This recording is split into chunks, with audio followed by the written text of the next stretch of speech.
evening, good afternoon, good morning, wherever you are. If you're in a Japanese time zone and it's like 3 o'clock in the afternoon, I don't know what the exact time scale is. Every Sunday Hello. slash Monday. Yeah, happy Sunday, happy Monday, if it is Monday where you are. If, could be like 3 a.m. for like the Japanese, I don't know. Good afternoon, all. That's what I want to say. Yes. Welcome. Yeah, welcome back to the B&B podcast. Hey, the only How's podcast the to week give been? you your full English every Sunday. It's like a dyslexic bed breakfast. Yeah, yeah. Yeah, so how's the week been? It's been interesting. Yeah, it's been an odd week. I was something happened with the car show or something that I didn't go up to today. Oh, But it's oh fine. yes. I have spent most of the weekend doing card gaming stuff, so every silver lining. Oh yeah, yeah. But that just been like a feel like last one out of the pub afterwards kind of thing. Nice. I've not. I've not had a massively exciting week. I'll be honest. Uh-huh. It's all since the uh, summer's sort of rolling over. Yep. The event stuff sort of dries up. So Hmm. I've had a lot more time on my hands than I'm used to having. Hmm. It's a good time of painting though.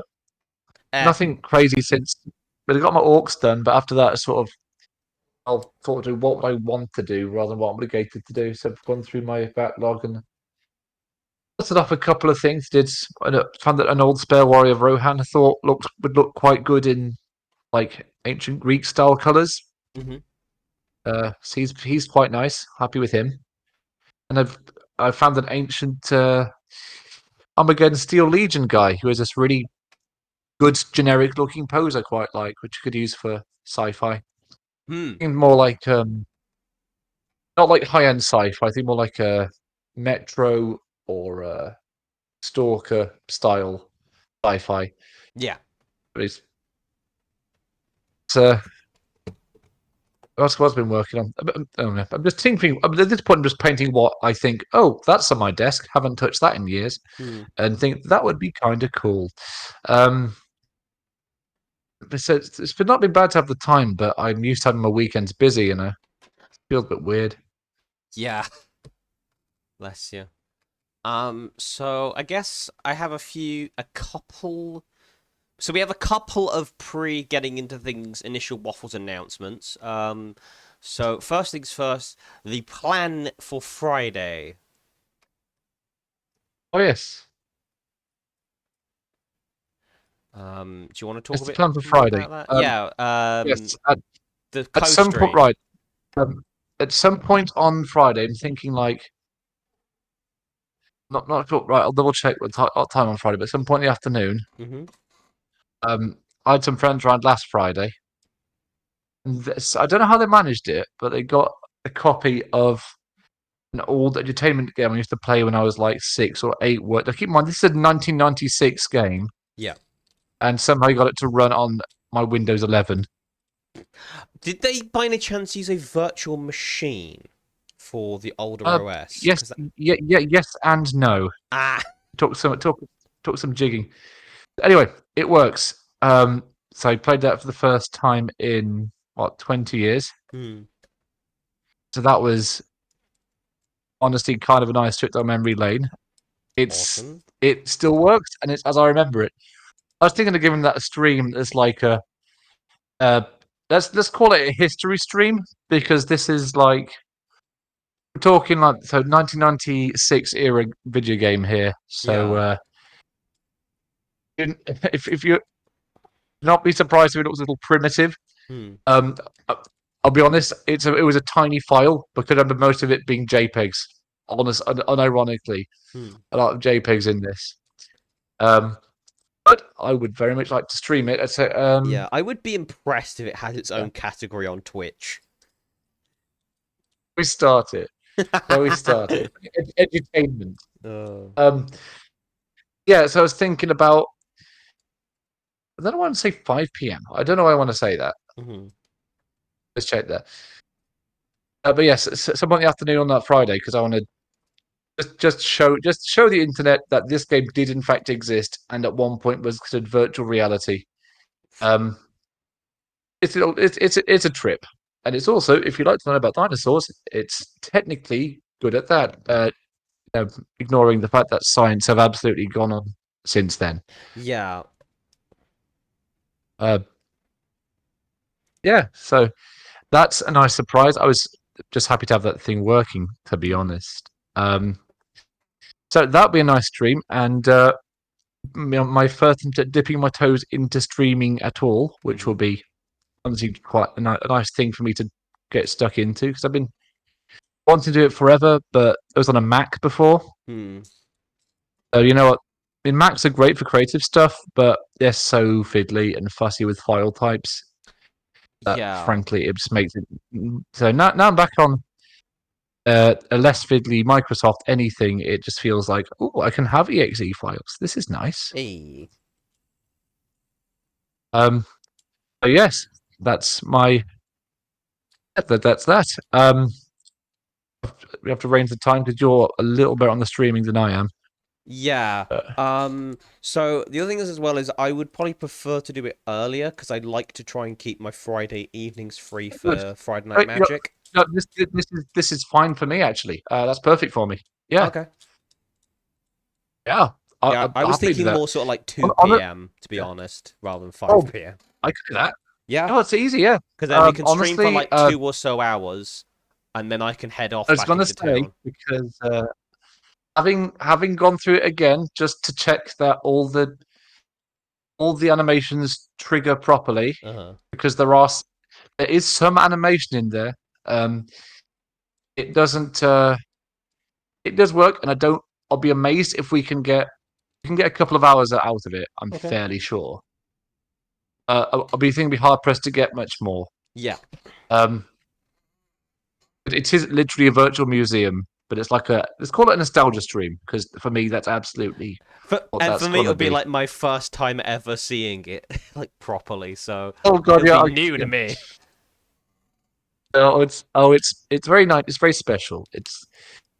I will probably make joke. We will probably joke about the whole thing, but it is a little experience that I hold near and dear to me because it's pure nostalgia Mm. and for a kids game, as you might find out on Friday, it's more informative than you might expect. Like it Hey. goes into some detail. Mm. Might learn something. Actually, I've always wanted to know this. On a side note, the Yeah. crossover of people that really like dinosaurs, Hmm. or at one point like dinosaurs, that are also in the tabletop games.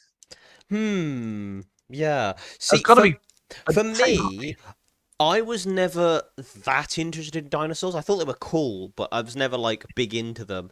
But for me, the Right. crossover was ancient Egypt. Okay. Yeah. There's always something. I was going to say, would it be like car? Wait, was that it though? Cars. Ah. There's like for a lot of kids, it was either dinosaurs or like cars and stuff. Yeah, for me it was like cars. So I mean, again, Yeah, having a dad who's an engineer kind of helps steer you in that that certainly direction. helps. Because it That was my certainly dad who bought helps. me my first Hot Wheels car, which a couple of years Oh, ago I bought a sealed version of again, just to have in my collection. And I've still got the I original was on my desk that have had since I was like 2 years old. got me with like the moments that I got my own money, Hmm. properly got my own money, eBaying stuff I wanted when I was 13 for like Games Workshop stuff. Hmm. Like I very much remember that. It's like I can have this, and now but it's like you know what scalpers are like. Yeah, I was like that a lot with Bionicle. I was always like, "Mom, there's a Bionicle that's like on sale real cheap. Can I put a bid on it?" She's like, "Okay, but it's your pocket money." I was like, "Yes." Sorry, Yeah. yeah. So yeah, so the other announcement is kind of more of a general announcement to my audience, but I am going to be attempting to stream every day for the next 2 months So August and Wow. September, because if you've noticed by the title of this particular stream, and perhaps all the streams to follow it, I am doing a family visit drive. So I am asking to spirit bomb everyone's lovely donos over these next couple of months of entertainment because I want to save up enough cash to go to Skegness and see my family because my sister has had her second child and I want to Oh, go and see them. wow. Okay. So now it's gone from I'd like to go up to Skegness and stuff to see family You're to gonna have now I to go feel up like there I'm going now. to have to because it's a huge thing. It's, that's good timing. That so Mitchell's sister is due to have her baby very soon. Actually, Oh. Mm. baby's going about. So yeah, yes. My friend Mitchell's about to be an uncle. Hey. He sounds very keen. So it'll be one safe baby. I'll put it that way. Yeah. Sure. Oh, well, tell them congratulations from me for whatever that's worth. That's Hey. yeah. Good. So, so we are going to do our tabletop book club segment now. What do we have Yes. this week? Right. I'll just right, Miss Peter. I'll be back in literally a minute. Okay. I got something. Now, this one's not a setting book, but this is a book I would recommend any DM wanting to design any world, which I would like to probably pick up or at least have a look at. Mm-hmm. One half a second there. Yep.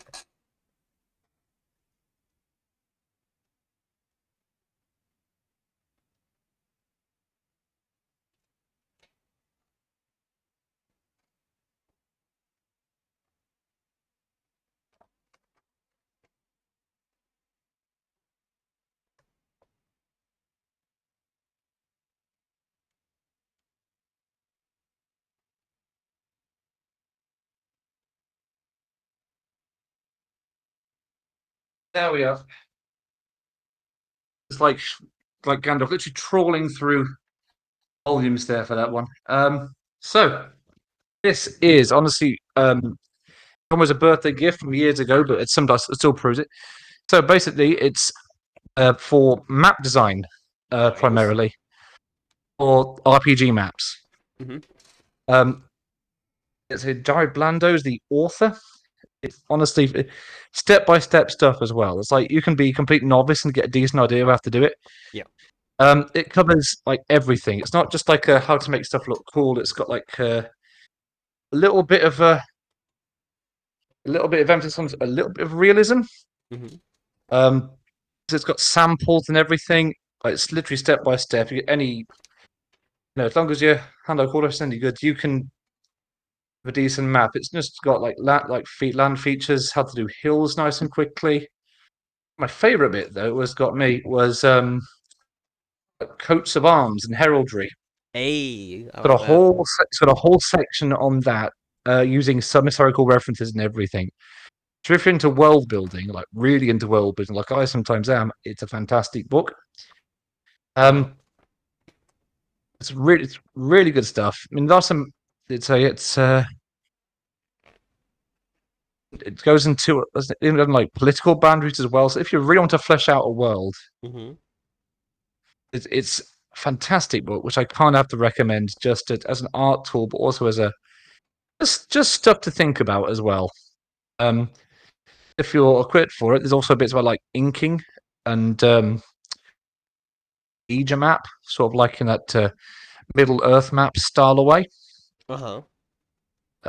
Honestly, I think it's not a book I read very often, but I it's something I have used more than once, especially for heraldry, because I'm kind of into that. Um, Mm-hmm. Mostly because I found that, especially when you paint something like Space Marines, something that's got a lot of armor, it's good to have a slightly non-stealthy, yet interesting pattern on there. So I find a nice half or quarter pattern actually looks really good on that. Mm. Not that he's subtle, but the Space Marines aren't meant to be that anyway. Well, yeah. It just brings to life a bit. This is just good painting practice, just art practice in general. Um, I want title. It's just, you should literally Google it. How to draw fancy RPG maps. There's no like Wiz Tickles guide to fancy maps. Well, that's a good name for a comedy wizard, though. I'll get it for free. Yes. Well, the Wiz Tickle, I think he's like wanted on several cities. You don't need to guess what that's for. cast the wizard's tickle. It's a spell only he knows. He teaches it to no one. He's not even a wizard. He just tickles people in a wizard outfit. It's really weird. Did he dress like a wizard and people just believe it? Yeah. I think he's a bit of a pest. Probably on like several government lists. Yeah.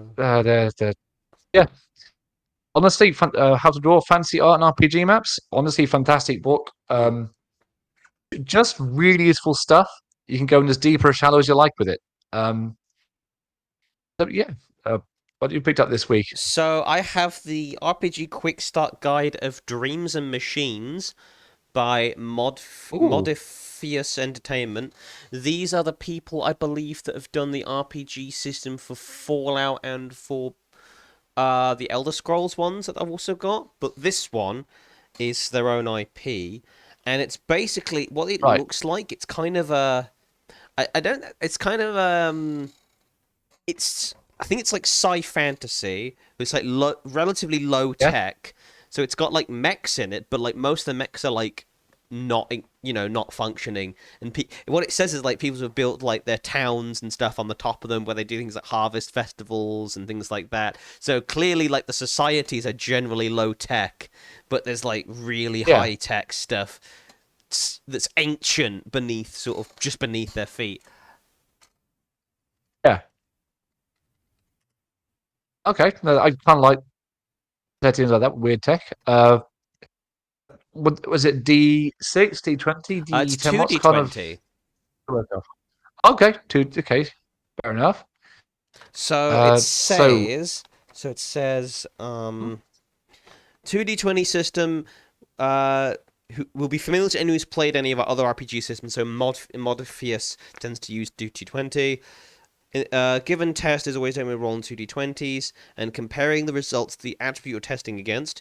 Any die that rolls equal to or lower than the attribute is a success, and each test will tell you how many successes you need to pass that test. You also have the option of adding additional d20s, usually by spending resources like spirit. You'll find after playing a little that you'll quickly favor the system. So it's like you roll d20, 2d20s, or more, and count your successes. Oh, I like the system's a little bit of bolt action, but with D20s. Yeah. So okay. There's what you'll need: players and a GM, character sheets, paper, pencils, tokens, beads or chips. The standard stuff, you know. Right. So is this more like a tabletop skirmish game, or is this more like a full-fledged RPG? This is a fully fledged RPG. Yeah, I think they've got like all sorts of other resources. This is just the sort of the quick start guide. Interestingly enough, they've split exhaustion into 4 different types. So when their spirit reaches 0, weary characters, so they can either be weary, which gets rid of their might or physical attribute. Breathless characters shut down their quickness, confused characters shut down their insight, despairing characters shut down their resolve. So it's like, there's different ways of like being affected by being exhausted, which is kind of cool. Okay. So we've got, what have we got in here that's interesting? What else? So there's an adventure in here. There's actually an adventure in here. That's nice. A group of bored new Moss Grove teenagers explore the wilderness while sheltering during a storm. They discover an ancient facility. They become trapped and must work together to escape. That's cool.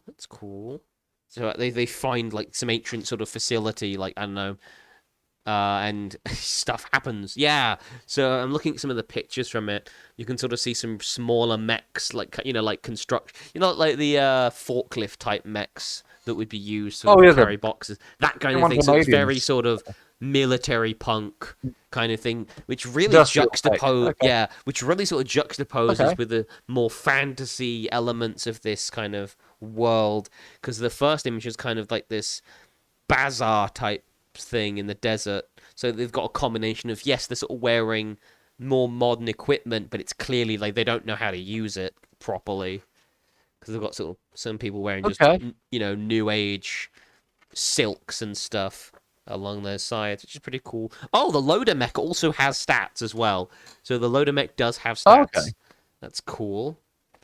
Um, there's Sounds a another bit like image with a fiery mech as well. Ah, they've also got the precon characters, which is interesting. So we've oh, got insight, might, quickness, and resolve as your 4 attributes. right. Your skills are fight, move, operate. I guess that's to do with like machinery and stuff, the intelligent stuff. Sneak, study, survive, and talk. Hmm. Um. Okay. Yeah. Okay. And instead of having The like setting from different the species, you have origins. So assuming like different tribe groups. So it's all human all the time, but it's different flavors of human. okay. I like that. I like the sound of that. Yeah. Oh. Shit. He's still there? My sound just went. Hold up. We were experiencing some technical difficulties. I think our co-host might have just crashed, unfortunately. So I will keep spieling on. So, whilst we wait for our good companion to return, yikers. How are we doing, chat? Hope we are doing the good. I'm just going to continue reading this for a hot second. Create truth. Oh, interesting.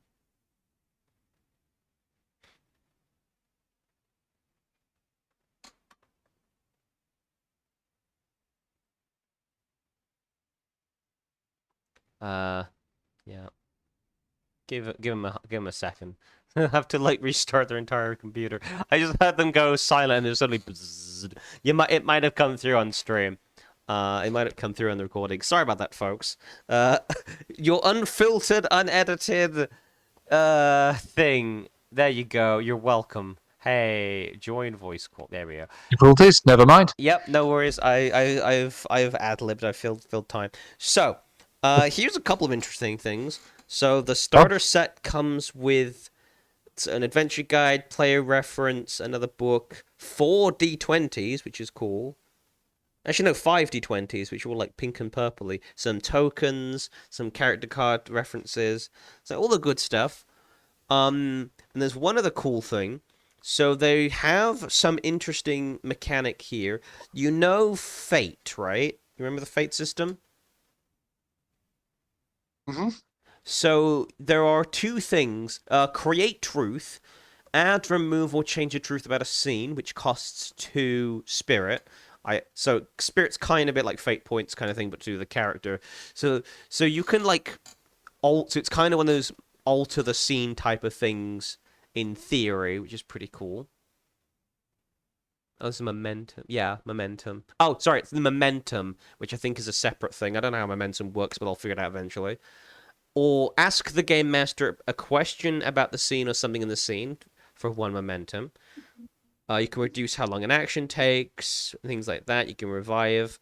Obviously, momentum is probably like a really expensive, rare resource. But it's just cool to have, like, the similar thing to Fate, where you can kind of, like, do funny things at the DM's discretion, obviously. And kind of have your own say in the world, which I like that about Fate, actually. yeah. Fate was a really. I enjoyed running that, playing that. It was super easy to get to the grips with. Hmm. It was a very DM friendly game as well. Fate, uh, Hmm. because it was because it was all done with skill checks. Effectively, you just thought what would be the most appropriate skill check, and that was what you got players to do. Hmm. But yeah, I think I might want to run this at some point because A, I like mechs, and B, it seems like different. It does seem relatively unique of a system in that it's it's not like cyberpunky. It's not like your Yeah. traditional space opera type thing like Pathfinder. It seems to be hitting that very unique. It's doing something similar in the veins of what was that film that I didn't like? Uh, Not Rogue One. The Rebel Moon. It's doing something similar to like Rebel Moon with the juxtaposition of modern and old, but actually succeeding at doing it. Yeah, I'm gonna say you don't want to be like Rebel Moon too much. Yeah, but so far it seems like it's doing the kind of the core concept of Rebel Moon without fucking it up, without jumping the shark too much. Yeah. Anyway, that was my tabletop book club for the week. Next up, Critical Fumble, everyone's favorite segment. Um, I'll give it a check. What's the name of that one? And so I can give it a check out myself. Dreams and Machines. Dreams and Machines. Right. Yeah. Catchy, actually. Catchy title. Half rhymes. Let's have a look. Yes. What's up next? Critical Fumble, yeah. Critical Fumble. Yes. To be fair, I do. There's quite a few I can really pick out this time, really. You know what? There is one that I've been thinking a little bit while that's been making me giggle a bit. Mm-hmm. So Wizards of the Coast again, because they're very good at this point. Yep.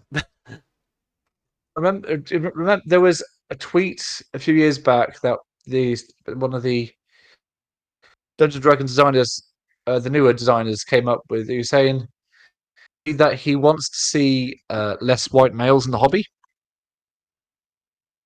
They did, yeah. Somehow, for some reason, he was allowed to say that, and the Twitter police didn't lock him up for it. I don't. What? Yeah, it doesn't. Yeah, it's definitely get terms of service. Anyway, you're never going to guess who got let go by Wizards of the Coast. I wonder. Yeah. Also, add salt to the wound. He is also very white and nerdy looking. So yeah, it's one of those things. It's like say that's a fumble if ever I there get was what one. the guy is trying to say, but the way they've worded The it is worst way the possible. worst way possible. Like you could say, "I'd like to see more diversity in the hobby," and that would make sense. And no, but very few people would have a problem with that. You could have said something like, "I don't know, we'd love to see a genuine diversity of players in our game." Yeah. That's not saying anything negative about anyone. That's Yeah. just encouraging people to play the game, which is businesses selling D&D. That's what you should be doing. Yeah, anyway, a few years later, he's been sacked. So technically, I suppose he got what he asked for. that is cosmically funny. Yeah. So I think it's my favourite Wizards of the Coast mess up. Outside of my other second one would have been they're pretty much not doing any physical books from this point forward, which is really dumb. Which they're going the subscription online model, which because people haven't subscribed to enough already. Yeah. It's the new TV. Just rather than different channels, it's different services. I'm not a fan of this everything is a subscription service now kind of system. Yeah, I like to own my products. Yes. That's why there's been a weird resurgence in people buying the physical copy of stuff. Yeah, I don't get it. I don't get why they're going in this direction. Well, at this point, they've done so much work to encourage like people to play third-party tabletop games that I don't think people will miss them that much when they're not as important as they used to be. It's weird. Wizards of the Coast has done more for third-party stuff by accident than they've done it intentionally over the past sort of 5 years. Yeah, it's good anti-marketing. Yeah. For Byzantian, I absolutely plan on using that against them, frankly, because it's too easy. It's not even hard to say we're not Wizards of the Coast. I'm gonna advertise my game. I don't know, Geese of the North Star, and it should be like, we're not Wizards of the Coast. We're not. Yeah, we do allow half races in our game. Yeah, Did you hear about that one? That's a fun one. I think so. Yeah, might have mentioned. Yeah, it might have half. That just seems weird to me. Yeah. How do we prove we're not racist? Oh, I know. Let's ban the fictitious half races. Let's ban species That will do mixing it. for some reason. That will do it. So let me get this straight. Your idea of being less racist is to Uh-huh. introduce a typical racist talking point of not mixing races. Right, got it, understood. Yep, that makes sense. Yep. Ignore the Yeah, fact that it's my somewhat brain of appears to marketing, isn't be it? acting like a kettle right now, and I'm getting very confused, and the core temperature of my brain is exceeding 50 degrees Celsius because it's overheating from Yeah. just the exceptional mental gymnastics. But sure, that Uh, makes sense. Yeah. yeah, there's been a wonky relationship. Like, so, the fourth edition version of Dark Sun does an interesting version. I'm not going to say it's the same because it's not the same thing, really, but they have like a hard rule on half races, as in they cannot breed because they're like it's like mules in real life. Obviously, they're not they're born infertile, Yeah. but the half races still very much exist. I wouldn't mind them if they said, "Oh yeah, we're taking a weird leaf out of biology for a second here, and now the half races exist, but they're just infertile naturally." That would be like, okay, can see what you're poking at. That's not, a whole. We weirdly have a thing about half races being problematic. This is probably what happens. We just tweaked it a little bit. Yeah. Yes, strange move. Um, what have you found for this week? So my thing also is was the coast. Hey, it's a double barrel, double whammy. Hey, the We're map. not using this podcast home to rip on West Coast specifically, but the fact they keep Try messing not up to. does Just keep help. coming back. Yeah. So my thing, admittedly, is very very much a nitpick by comparison. But Bloomborough has just had its pre-release, the new Magic the Gathering Yes. set, and I gotta say, it's actually a pretty good set. I'm actually really loving the set. Not just because it has birds in it featuring quite prominently, but because it's actually a pretty interesting world and nothing's broken in this at the moment. However, there's a slight problem. So, first of all, the one broken thing they have done is one of the commander decks is just very much better than the other three combined because it's got a card called Chatterfang in it, and Chatterfang is notoriously a very, very powerful commander card, like one of the top 10 probably. So a bit skewed in that regard, but understandable because squirrels is a theme in that set, and Chatterfang's a squirrel, so I get it. Another thing is the tokens. So there's a mechanic called Offspring, right? That makes a copy of a creature, but it's a 1/1 child version, right? And the tokens are that they've Yeah. made for them are child versions of those things. So the artwork reflects, it's like a kid version of that. So the artwork reflects it. The problem is those tokens are kind of rare because they've replaced some of the normal token slots with just straight up advertisements for some reason. So in pre-releases, people are getting annoyed because they don't have the playing pieces to play the Offspring mechanic necessarily properly because they don't necessarily get the right tokens in their packs. Okay. And the other Um, the other nitpick I have, sorry, I'll let you finish in a minute. that's fine. So So, they've done full art versions, borderless versions of a bunch of planeswalkers as animals because it's like a kind of anthropomorphic animal theme, kind of like Zootopia if you imagine that. So like Ralzarix and Otter, which has clear implications. Teferi is a bird, for example. But so they made, I think, Teferi and some other character are birds in this. Stupid thing, there is a planeswalker that makes birds. Why didn't they use that one as one of the ones that gets turned into a bird? You That know, seems like give us a planeswalker in the oh. set that's the art treatment that is relevant to one of the 4 main creature types of your set. I was also thinking that that's a token ability right there. Just make bird tokens. Yeah. Yeah, there's It's literally a planeswalker that makes bird tokens, and they didn't give them an ooh, artwork cool. I treatment like in that. this set. I don't get it. Like, they're literally right there. Literally. But no, you gave us Teferi Time Raveler, one of the most broken planeswalkers of all time, as a bird. Which, fine, but, like, don't get You know, why don't why. you let the bird guy be the bird? Yeah, let the person who actually does bird things do bird things. And also give us the tokens we need. Like, honestly, I feel like, joking aside and capitalism aside, I don't get why Wizard of the Coast doesn't just do, like, cheap £1 token packs. So you can buy a pack of the tokens you You can make need. some money off that. Yeah, people would legitimately buy them because it's like, you have the tokens you then need to play the game with. Or put a bunch of tokens in the pre-release kits.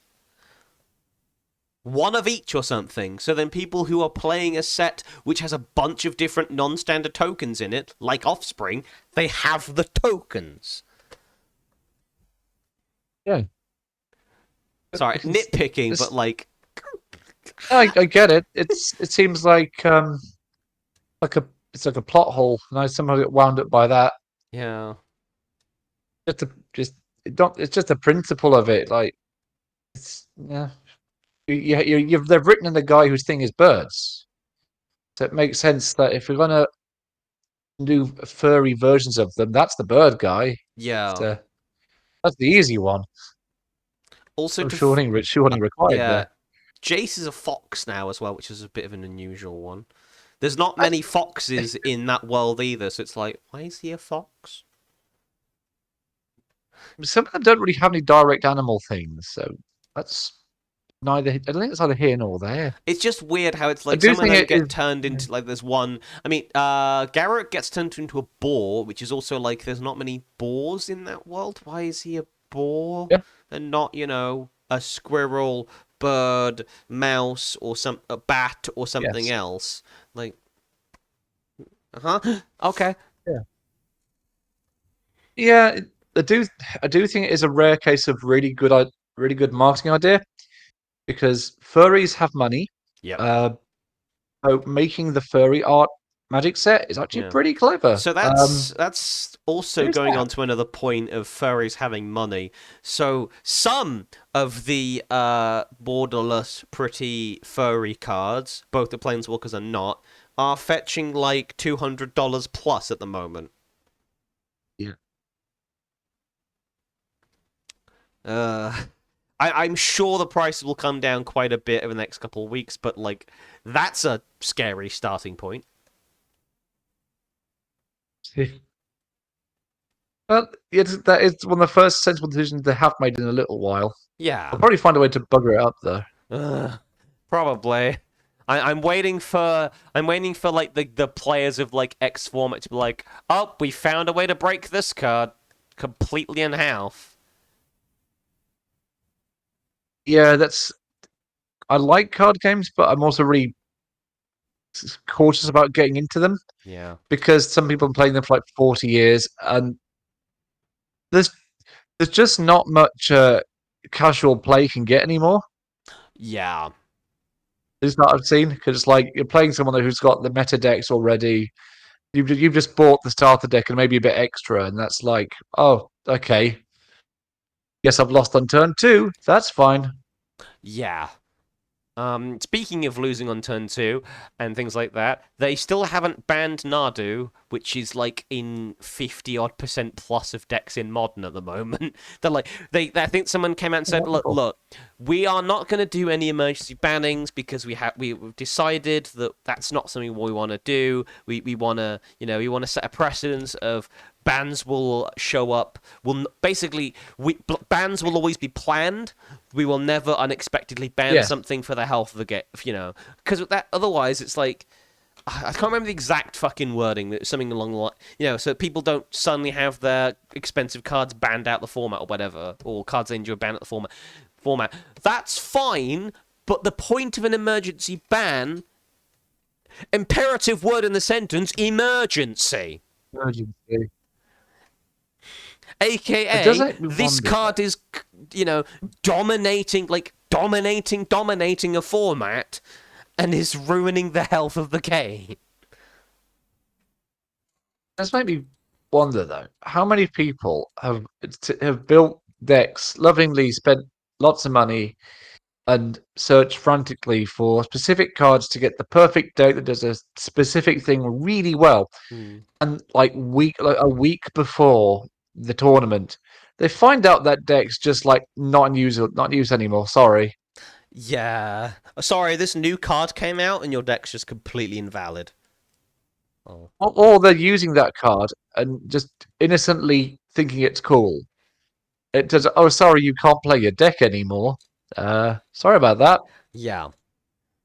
The So we were thing game plan the entire way through. Yeah, the thing that I will say in sort of rebuttal of, that is if you're playing at a higher tournament level, you should be able to tell what cards are so powerful they're probably going to get hit. And you should be planning Yeah, that's accordingly. true. That's true. Just something like just definitely a shower thought of mine. Like that's got to Yeah. have happened to at least one person like the day before. Oh, probably. Definitely. Yeah. Unfortunate, but also cosmically funny. Yep. So, Yeah. moving as swiftly on as the bird, rather. Homebrew of the week. Yes. I was going to ask about this because we've got something, but do we have a poll or something so we can have our lovely listeners actually suggest a theme for the next one? I can maybe put something up on the Discord for over the next week or so. That's a good. The thing is, if we do it nice and early, Hmm. anyone who wants to say can suggest a theme, have a big or vote, and then we'll take Yep. that theme, maybe a word or two, and then we'll interpret that as we will. Uh-huh. Yeah. Let's have a look. Right? Yes. Let's open up the folder. So I'm gonna Um, go with one of my yeah, legacy pieces. I think this time. it's nice having a folder of homebrew, isn't it? Yeah. It's like, Well, ooh, I've got my big cards. my World Anvil world at the moment. I mean, looking at that Oh, again. well, brilliant! That's a boring old Microsoft folder. Huh. Where is it at?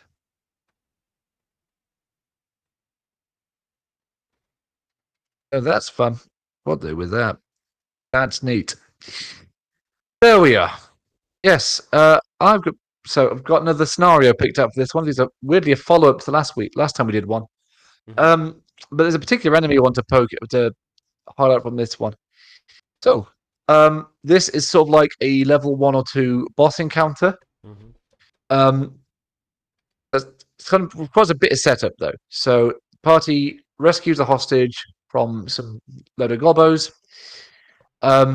Investigates a bit further into the cave.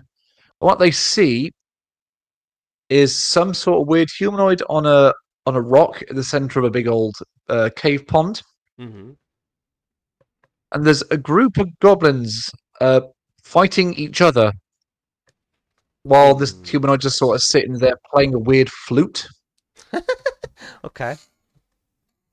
So this I will say this isn't entirely original idea. There's a game I really like called Northern Journey, Yeah.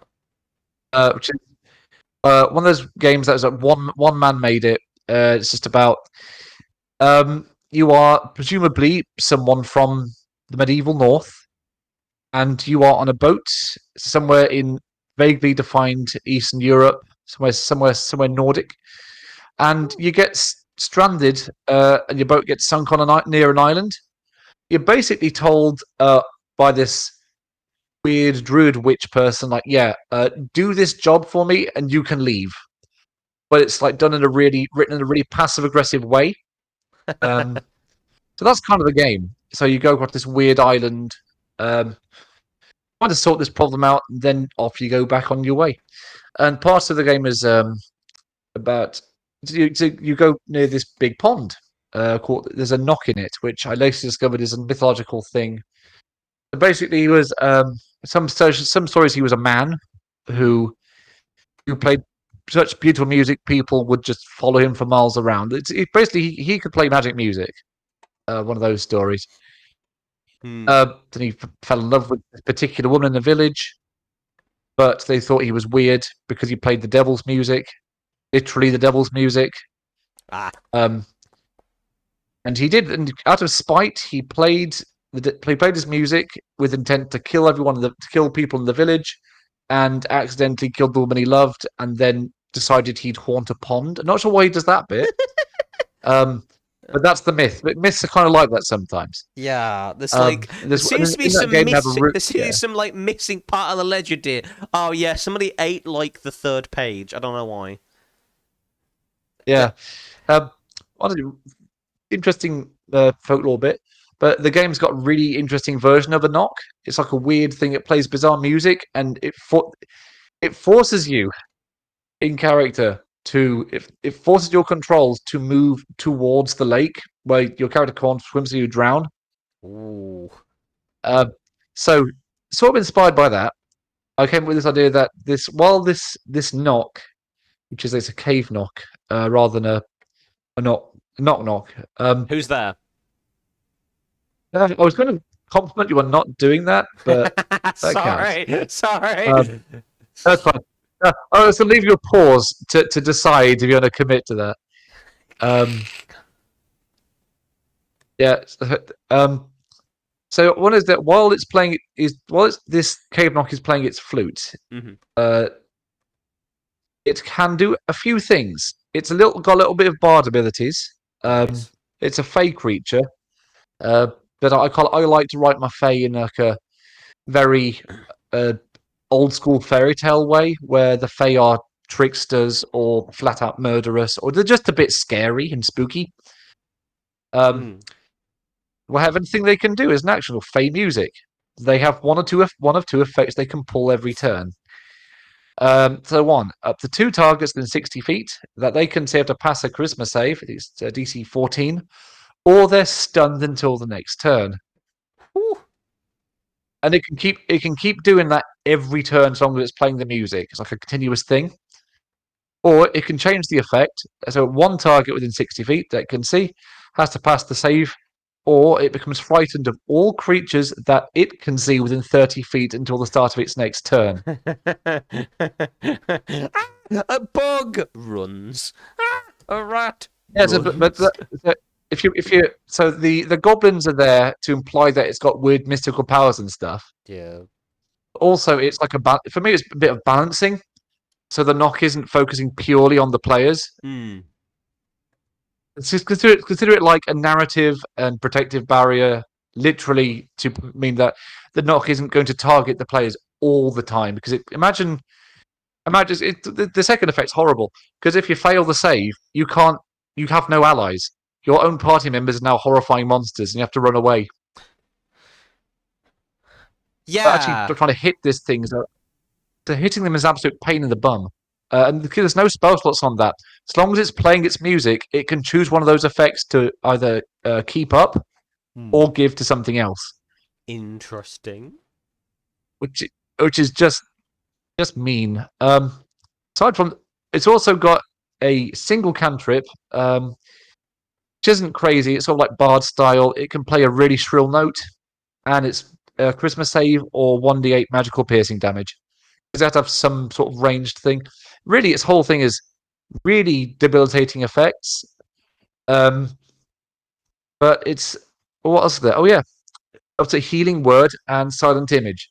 So it's this thing's all about illusions, and healing word would be a really good introduction, I feel, for new players in particular, to learn that monsters can also heal as well, and they will. Yeah.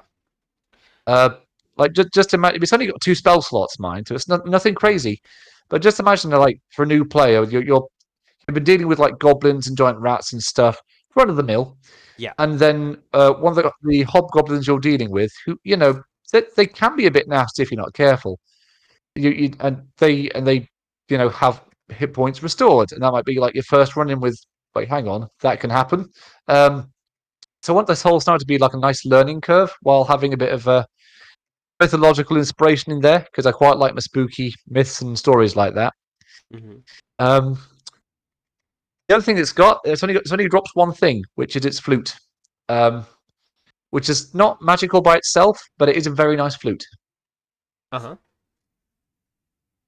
Um, yeah, so that's what I've come up with. It's like a continuation of the hostage scenario I came up with last week. So what you got this week? So I've rolled randomly for it amongst my listings of Oh, stuff, and it's fun. landed on Yellow Gadget. Oh, So I've done a lot of Yu-Gi-Oh! Monster stuff as part of the expanded Yu-Gi-Oh! Conversion system to 5th edition. yes. So this is one of them. So the idea of the Yu-Gi-Oh! 5th edition system is that these monsters will appear in the world, but players can also craft cards and use them. Okay. Obviously, so all these thick creatures will drop various materials that you can use to make cards, and if you place it, I, normally cards are only one use only, kind of like a scroll or whatever. But you okay. can put foil on. You make them like hollow or foil or whatever, and that will give you a certain amount of uses per day instead. And you do have to have a deck Right. of 40 cards to do it. You can have a bunch of blank cards in your deck, but obviously they don't do anything. Yeah. So it balances Okay. itself out. But Yellow Gadget I think is one way. yeah. Yeah. Go ahead. I was going to say one way you could phrase it is of like the last series of the original Yu-Gi-Oh run, Uh where they just trapped the monsters in stone. Be like a huh. weird justification for it. Hmm. Well, they use magic and just lock them in stones. It seems to work. Yeah. Um, So obviously they're a medium construct. I felt that was like the right size. yes. Lawful neutral or lawful good because they are they look like good guys, the gadgets. I think kind of mindless as well. Yeah, armor class 12, movement 30 feet, 15 health, 1d10 plus 6. 10s across the board for their stats. Challenge 1 Right. 8th, because I'd made most of the Yu-Gi-Oh! Monsters very low CR comparatively, since you can summon them, so Yeah. I didn't want to make You them don't too want powerful. you don't want it being abused. No.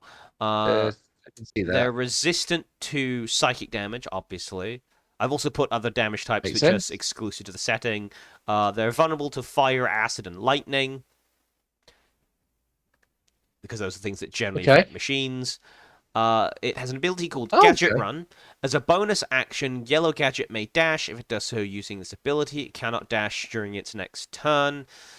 I may edit that slightly Yeah. to say that it can do it if there is a green gadget nearby to kind of get its ability in with its actual card game ability, because Yeah. yellow gadget cares about green gadget cares about red gadget cares about yellow gadget, so maybe I should make their abilities mesh more in line with that. I don't know. Standard unarmed No, yeah. I'm strike. following. Yeah. Gadget roundhouse, which is a recharge attack. It has an extra reach than their normal attack, so 10-foot reach, and Yeah.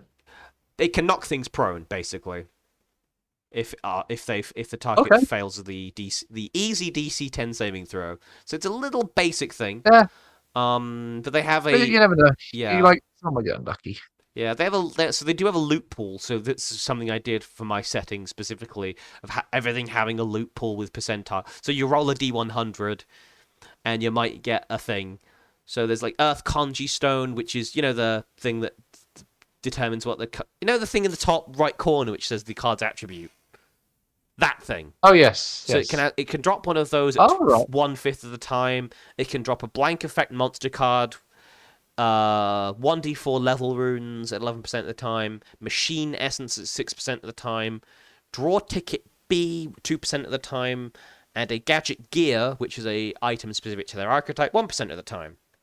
So it's like you'll need, Right. and of course, this to craft it, you will need those materials or an amount of those materials. So you'd need Right. some amount of Earth Conji stones, a blank monster effect monster card, 4 level runes, obviously, some machine essence, a draw ticket, etc. These are all referencing various aspects of the card. So the draw ticket is referencing the fact that it searches out something. So draw ticket B will drop from creatures that search. Gadget gear will also drop from any gadget, etc. Okay. It's implied, obviously, that any creature you summon is loyal to you. And Yeah, that would be.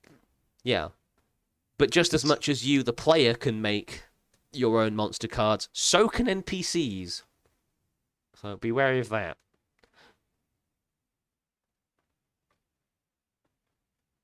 Anyway, that was my homebrew. Okay. I thought it was interesting. No, I quite like the idea. There's not a lot of summoning mechanics in D&D, which I could see that being fairly interesting. Hmm. Um, it needs a good thematic backing and thing it could work. Yeah. Again, the number of times I've said that could be interesting, but it's not in the game. It's quite Hmm. a long list. It's kind of why I made the system very alchemic, hence the materials and using what I call a spell crafting table and things like that. So it's very alchemic to try and make it as thematic as possible. That checks. It reminded me of is it interesting little horror game of the sequel to basically the sequel to Rule of Rose. Mm-hmm. Um, just by itself a very strange horror game.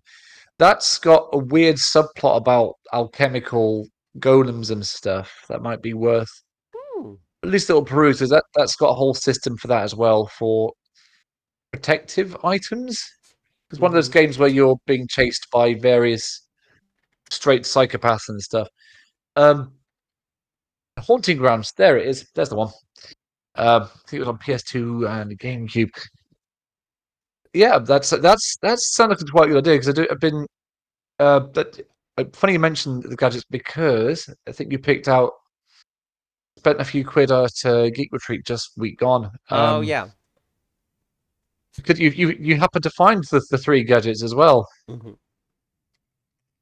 in that whole little lot?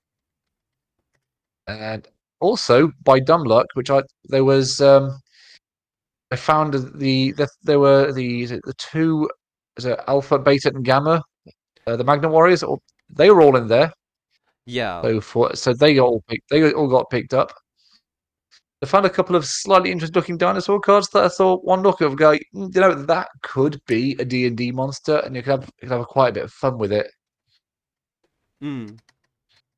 I might have a crack at that myself. Perhaps if the theme allows. Personally, I'd like to be set a bit of a challenge with the next one though. If we can, if this would So could would I'm I'm gonna interested. I'm gonna just do.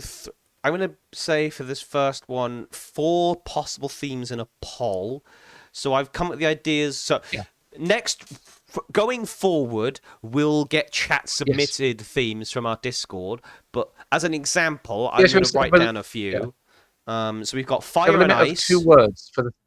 the Oh, ancient okay. Orient, Right. Oh, I like that one. magnets. Okay. That's something I came up with.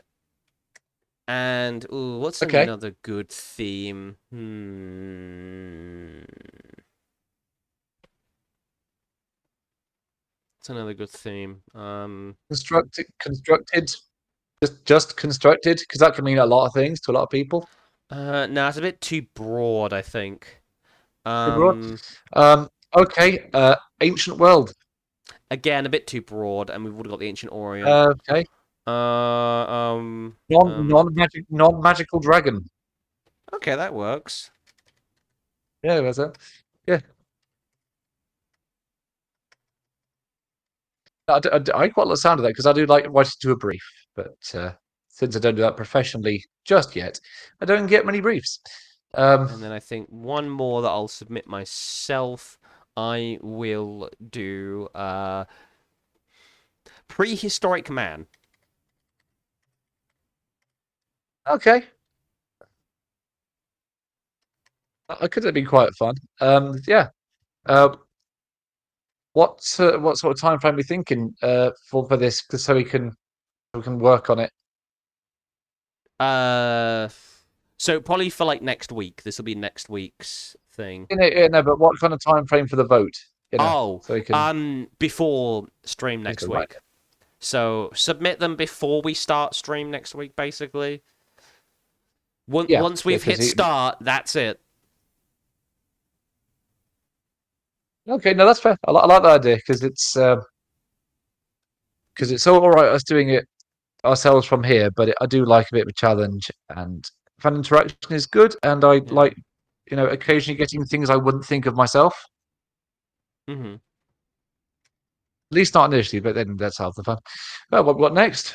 Hang on one sec. I'm just putting the reactions up so What people do you can do think? the vote. I am setting up the vote now. Children? Get your votes You're in. going live. I couldn't find a prehistoric Do club, so I'm using the club's symbol from playing cards, so that's fine. Right. don't worry, we don't do first past the post here. We're all good. Yep. Um. So I will be winning all the seats, Yep. no matter what So happens. where's the? There it is. So, rolling for regret. Do we have much for this week? Yes, actually, yes, I do. Oh. Um, yeah, I was going through my pile of shame for stuff to paint, Hmm. and I saw some of the very nice new Imperial Guardsman models, and I thought, oh, those might be interesting to put together and do all that. But then I was just looking at it, and I just had this moment. I remember like a really good tweet which summed it up nicely. Haha. Firstly, was some hobbyists saying they don't like the new kits much because it feels like they're assembling a model that's already been broken. And I got reminded Hmm. of that when I took the sprue out of the box. And keep in mind, this is for an Imperial Guard sergeant, so Yeah. he's got average to hit 5+ armor save. He's pretty average all around, one wound, Hmm. but his torso is in 5 bits. That Why? that, there's like the front, the back, and I think there's another bit that goes to his trousers and the legs, and Yeah. it's all a bit like you know he has a point. Yeah, that Do I reminds really want to me put? of that. I've Yeah, seen a meme recently with a smiling man, sad man. It's like 1,000 piece Lego set, happy. 1,000 yeah, piece Warhammer set. yeah. Ooh. It's. I just got thinking of right. I could do this, but at the same time, I'm putting that's a lot of pieces for one model with one wound. That on any tabletop worth a damn will get blown off the board as quickly as he arrives onto it. Yeah, I. Why, sir? Like, Yeah. Then I was looking at my other models that were like the older Imperial Guard kits, which were like legs, body, arms, head. Great, sorted. hmm. Thought like a much nicer option after that. Um, kind of regret buying those now in hindsight because I've got to get tempted to buy them every few months. I've got to look at it. I've got to open that box and go, oh, that's probably not worth it. Yeah.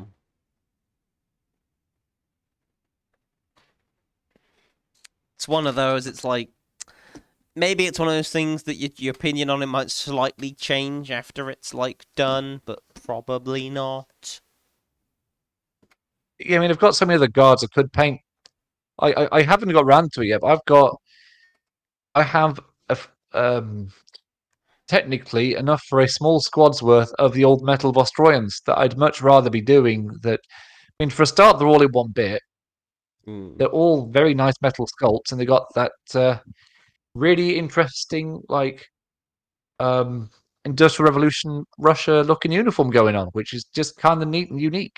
I could be painting that instead of faffing around with, honestly, an overcomplicated model that is kind of terrible on the tabletop as it is. Like, I wouldn't mind if the miniature was actually very good on the tabletop, Hmm. but it just isn't. So it's the amount of work I'd put into it to what I'd get out of it. It just doesn't really match up. Yeah. Yeah, so that's my regret for this week. So mine is a bit of an odd one. It's not so much, oh, I shouldn't have bought this. It's when am I ever going to use this? It's the miniature I used, if you remember, you in my campaign for Roddy the Dragon. Yeah, I don't The really little remember him. the little guy in the cage. It's like, yes, he's fun and he's cute, but when am I ever going to use a bronze dragon wormling in a cage ever again? Like that is such a niche situation. You're gonna have to be one of those really unaffordable pets that no shop can ever sell. I feel like in order to mitigate my rolling for regretness of this, I'm gonna have to put them in every single like campaign I ever do as like a Yeah. tongue-in-cheek reference somewhere, just so I can use the miniature. There's one miniature I got something a little like that I think Anfield gave me because she had no idea what to do with it Oh, herself. is it the whale? Um, yes, it's the killer whale. I want to save it for the most inappropriate moment. It'd be like a sky whale with no warning. It would just be a sky whale. Just A big I mean, sky how often do whale. I did ironically I I do have, is it Rhyme with the Frost Maiden? Uh-huh. I have, that is one place where you will find a killer whale being used. In one scenario, and one on the random encounter table. But Hmm. no other use for it, to be honest. Um, I just like Yeah. the thought of uh, it's just finding the worst place for it, just like in a cave with no water, and there's just a flying whale just appears. It's a bit weird. Oh, that's the thing. I was reminded of like weird things about. So, in the previous, like Brett ran the last time Brett ran his campaign, he used a flail snail at one point. Um, Hmm. did you know that flail snails can cast Sanctuary? Why? I don't know, but flail snails can cast the spell Sanctuary. It's a magic flail snail. I don't know what it is. It's a very peculiar thing, but it's just it is weird sometimes. I'm gonna see if it's got any more spells on it. That is very Wait, unusual. elemental? Why is that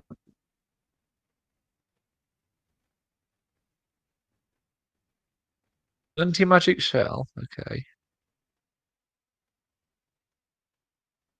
Oh, it's actually kind of a fun creature. The more you know. Let's check it. Oh,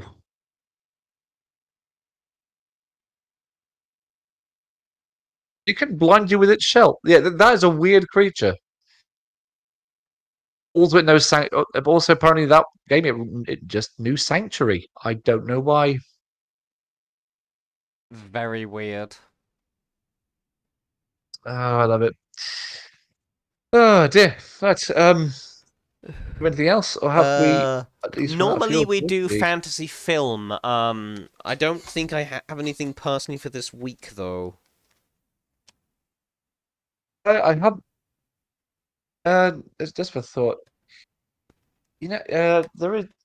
I've been watching a fair bit on Netflix, just catching up on some stuff. Hmm. Um, a proper decent fantasy film. I would. Let's have a look. Go back to your memory banks. Hmm. Uh, I would definitely recommend the is it the sequel to Chronicles of Riddick. Ah. Just called Riddick. Hmm. It's really good sci-fi fun. It's we'll warn you going in. It is made in that weird time period, it's like 2010. So it's made in a weird time period. And Hmm. if you're really bothered by characters that are like super awesome all the time, I don't think it would be something you're going to enjoy. Yeah. Because if you don't, for those that don't know, Riddick was one of Vin Diesel's like favorite characters he ever came up with. Basically, he was a really cool dude in space who was like from this planet where they have like weird superhuman powers, but only sometimes it's kind of complicated. Mm. And he thought he had two knives. It was like 2000's Edge, but it was fairly fun to watch, so I didn't really care. Fair. It was like the last of those three movies, and it's honestly not a bad sci-fi film as things go. Mm. But if you want to see Riddick get knocked about a bit, it's like he's definitely playing his favorite character, and he doesn't really get slapped around very much. Ah. Although there is some fun castings in it, though. It's one of the early Batista roles. Mm. He's not bad in it, although he does play a generic big guy mercenary, which for a man his size is sort of like showing up. You know, Hmm. you know. Hey Batista, be huge on camera, can do. Not a Yeah. challenging role, I guess, but he's not bad in it. It's just a reasonably good action movie that didn't take itself too seriously. I think it knew exactly what it was trying to be. Fair. Um, the same really goes for all the Riddick movies, although I do think Pitch Black was the best one Mm. for that. Is it's Pitch Black had that sort of low budget indie feel. Yeah. Like before he'd figured out what the character was going to be, he actually wrote a story where characters that weren't Riddick had a lot more to say and do. Uh, it's I like those movies, but I'm happy to admit that it's the Riddick show. Sure, other people get cool things to do, Mm. but the character development is very much like Riddick and one other guy that Yeah. really matter. The rest is sort of window dressing. Hmm. Fair enough. Yeah. Yeah. I think if that's Yeah. done, it might be Closing wrapping up for the note to week. do with fantasy films. So before on this podcast, he talked about Monty Python. I may have, having been born in the UK, where a thing at some point when you're a nerd, you just Yeah. hear it And passively. I Yeah. know that like D&D is often like D&D campaigns often devolve into Monty Python-esque comedy a lot, Yeah. even some of the most serious campaigns. But as a side note, Wizard of the Coast, in its very rare actually doing interesting things, the Universe Beyond is doing a Universe Beyond series of secret lairs based on Monty Python and the Holy Grail, which is actually kind of cool. And I'm Oh, like, oh, we that's can do the cool. killer rabbit encounter. I think they have reskinned something as the Rabbit of Cairnbog. Yeah. A wee bunny rabbit. What behind the rabbit? Can you? It I is the really hope rabbit. I hope they do that one scene where you end up sieging an entire castle and you have no resistance because there's a wedding on. That'd be great. Yeah. Yeah, so they've redone it as Yeah, I'll show yeah, you. I'll fine. put the image in chat actually. They've reskinned it as the Keserdrix. There's a lot of really old. So the funny thing is a lot of old magic cards were inspired by Monty Python, right? Really? Yep. Things Okay. like I think there's something so there's a blue wizard card which is based on Tim the Enchanter, and then they make so now they've done the secret lair, they've done Tim the Enchanter as a reskin of that card. So it's kind of some of them have gone like full circle. So I'll put it in pics and vids. Hmm. Here's the rabbit of Cairnbog. It's just a rabbit. Do they have the great black beast of Ah? Oh, they do. So they famous Oh, no. land Dark Depths that become so there's a land called Dark Depths, puts a bunch of ice counters on it. When all those ice counters are removed, it makes a 2020 called Marit Lage, right? Yeah. So they've done the land as the cave of Arg, the castle of Arg, and the black beast of Arg is the token. In this case, so they have Lovely. done the black beast of There it is. I'll So, put so it he in the chat died as while well. carving it in the wall. I love the flavor text that was just "Run away, run away." Brave Sir, is there like that should be a spell up? Brave Sir Robin ran away. They also The did one card of the text is arguing with the famous. other card text. Yeah, they did the famous Birds of Paradise. They did it twice actually, so each one, and as an African or It's sparrows. European, yeah, African or European swallow. So one's an African swallow, the other's a Yeah. European swallow. Both of them are carrying coconuts, which I thought was Just very saying, funny. tokens migrate. Are you Right. suggesting coconuts migrate? I love the only thing that made that better is if they made the card art for the African and European swallow practically the same thing. Oh, they are practically the same thing. They're the same card, the same creature. No, but what if they made the artwork like indistinguishable, so you had a hard Oh, time knowing if it was actually African or European? yeah. Um, there's also the Bridge of Death, because of course there is. Oh, I'm gonna because I'm gonna ask about that. They It's did a the fun fact. scales. They did the scales if she weighs the same as a duck. They did Tisbuster Brilliant. Scratch as Dismember, so the Black Knight sketch. Yep. And of course they've done. We want a shrubbery. Shrubbery. Yeah, Tim the Shrubber. Yeah, I would have loved that to have a creature like a commander creature, like a legendary that is just the knights that say. But I will take the because every time I play it, I could just scream, "We want a shrubbery!" Just play the sound. You get a wait. You can generate a nih counter for every time someone in the room says nih. Yeah. So 1-0. That check out 1-0 token. No, 1-0 would kill I don't know. itself. Oh, that's perfect. Yeah, do that. Yeah.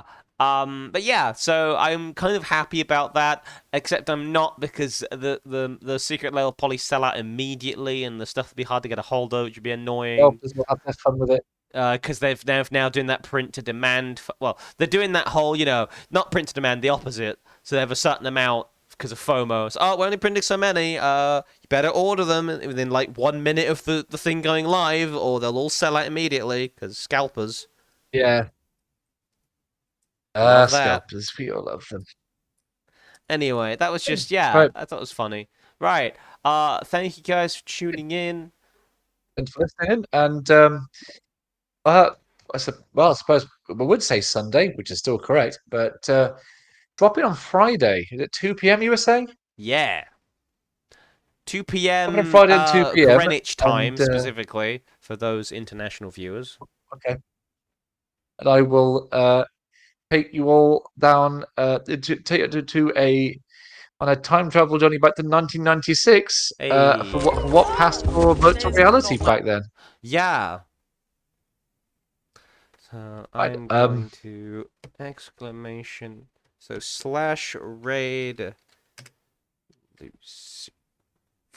402. I think it is. Yeah. So we're gonna raid out. Thank you guys for tuning in. There's your raid message below if you're on the stream. See you guys next week. And yeah. I'm going to also be working on some of the symbology for this podcast as I'm going to improve it for merch stuff. So if you want t-shirts and hats, the Byzantian brewscast logo, let us know. And see you guys soon. Bye-bye for now. Yeah. We can get hoodies. Right, see you around. Bye. See ya.